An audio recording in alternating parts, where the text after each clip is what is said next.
Hey, what's up everybody? It's Shawn from Techbabblers, and yesterday we unboxed the Samsung Galaxy S5, and we only thought it was fitting to show you what are the differences between the Samsung Galaxy S5 as stated and the brand new HTC One M8. Let's get started.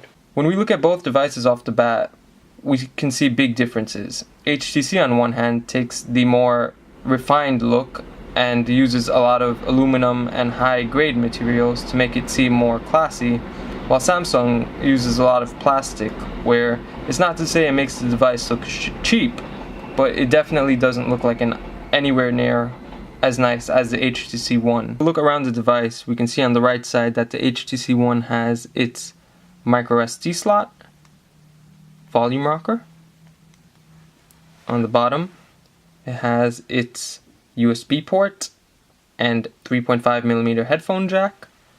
On the left side, we have our nano SIM slot.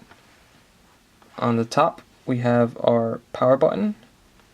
On the back, we have our dual ultra pixel camera with dual LED flash.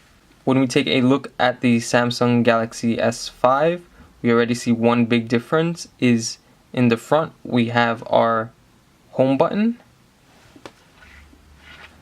Now, all around the device, it's nearly identical to the HTC One M8 and any other device. As we can see there, we have our home button, our power button. On the bottom, we have our USB port, which is sealed due to the IP67 protection.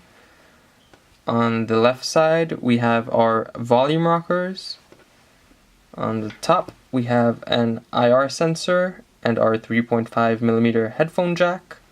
And once again, another big difference between the Galaxy S5 and the One M8 is that on the back, not only do we have a one camera, but it's 16 megapixel, and we have our LED flash right here along with a heartbeat sensor. One big difference that I pointed out earlier that carries further into the device is the fact that there's a home button.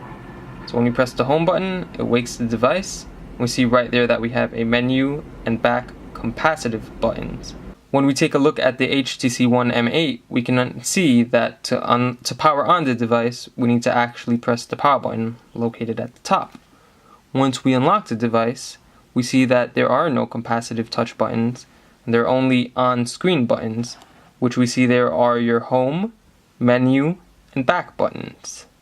When we take a look at Samsung's interface, we can see that they're carrying on with TouchWiz, which isn't minimalistic at all. It actually makes you feel like you're using a completely different OS.